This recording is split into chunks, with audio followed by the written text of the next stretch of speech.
តម្រុយឆ្នោតអាវងថ្ងៃនេះផងដែរក៏ដូចជារាល់ដងក៏ធ្វើការវិលត្រឡប់មកជួបពុកម៉ែបងប្អូនទៀតហើយក៏ដូចជារាល់ដងមុននឹងពុកម៉ែបងប្អូនចូលទៅទស្សនានៅតម្រុយឆ្នោតមួយនេះសូមពុកម៉ែបងប្អូនកុំភ្លេចជួយចុច like subscribe អ្នកមួយផងដើម្បីទទួលបាននូវរាល់តម្រុយឆ្នោតអាវងដែលឥតគិតថ្លៃជាប្រចាំថ្ងៃដើម្បីធ្វើការចែកលេខជូនទៅកាន់ពុកម៉ែបងប្អូនអាវងចែកលេខច្បាស់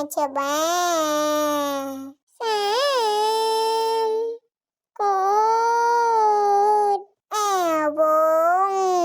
ចែកលេខច្បាស់1 5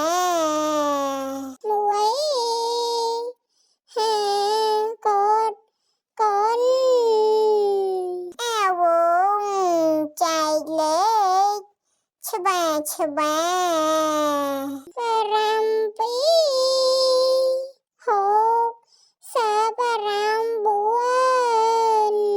អាវង